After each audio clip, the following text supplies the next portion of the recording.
Manhattan sparkled beneath a warm, golden sky, but on the rooftop of a luxury restaurant, the glow of chandeliers outshone even the stars.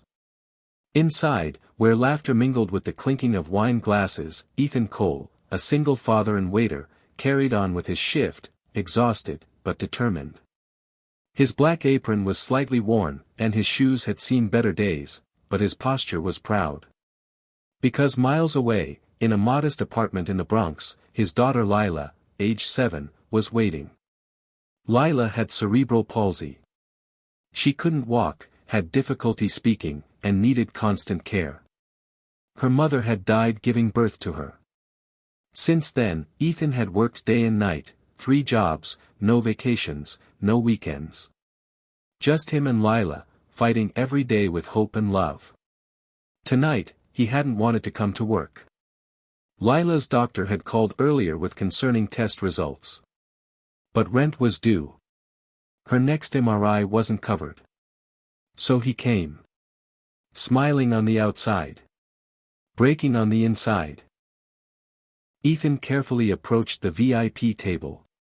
There sat Griffin Langford, billionaire CEO of Langford Industries, dressed in a $10,000 suit and surrounded by board members. Known for his ruthlessness and ego, Griffin was one of the city's most powerful, and feared, businessmen. Ethan gently set down Griffin's steak, medium rare, as requested. Griffin glanced at it once, then loudly scoffed. "This is overcooked," he said, pushing the plate away like trash. "How hard is it to follow a simple instruction?" "I apologize, sir." "I'll fix it right away," Ethan said calmly. But Griffin wasn't done. "Maybe if you people actually focused on your jobs instead of making excuses, you'd be worth what we pay you." The room went quiet. Some people chuckled nervously. Others looked away, embarrassed for Ethan. But Ethan didn't flinch. He placed the plate down carefully and straightened his back. "Sir," Ethan said, his voice steady but quiet, "you're right. I made a mistake. But if you'll let me explain, just for a moment, I'd like to tell you why." Griffin raised an eyebrow, amused. "My daughter's in the hospital," Ethan continued.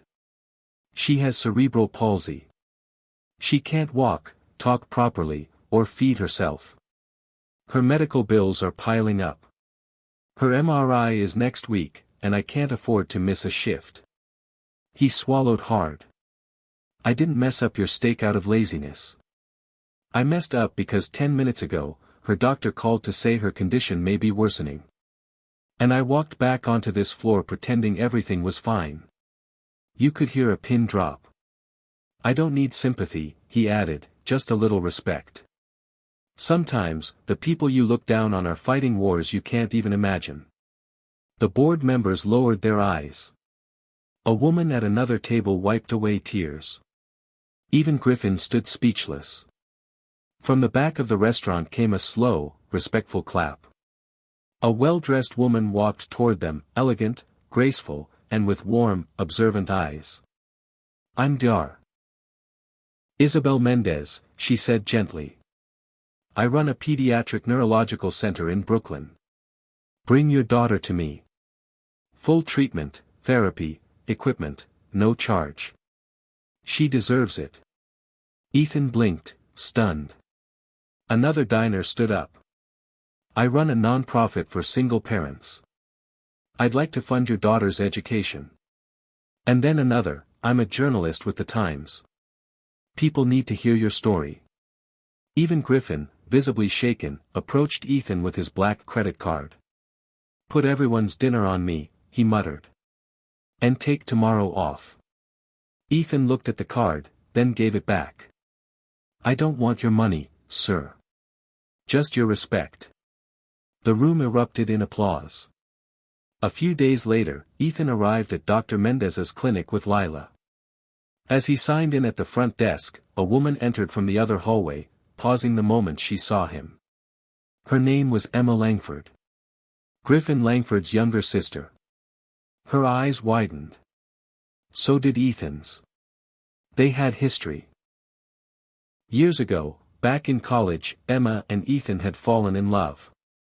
But when Griffin discovered their relationship, he intervened, tore them apart, and sent Emma overseas.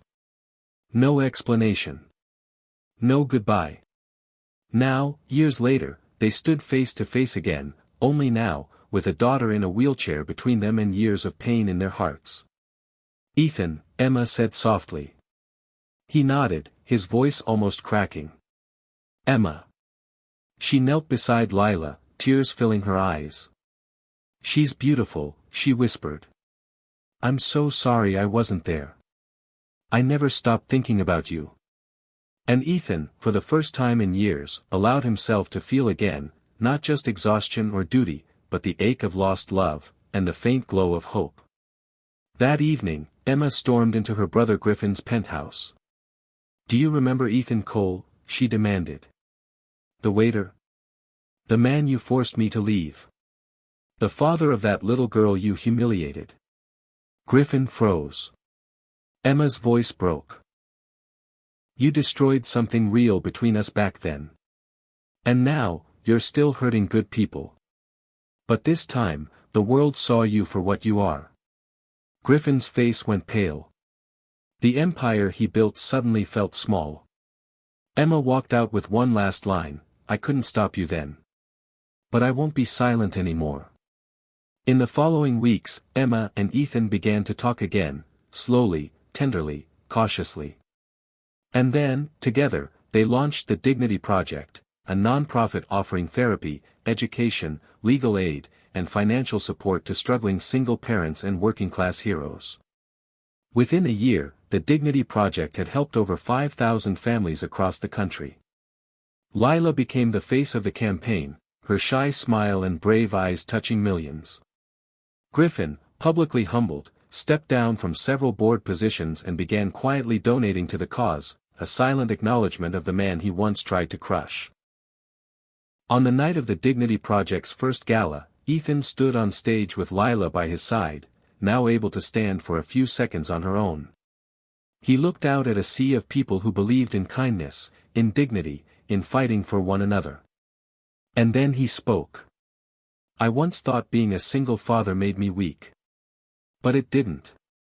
It made me unbreakable. I once thought no one saw the struggle. But you do. And now, I know, the smallest voices can change the loudest rooms, if they speak with truth." The entire room stood. Applauding. Crying. Moved. And somewhere in the back, Emma smiled through tears. Never underestimate the quiet strength of those who suffer in silence.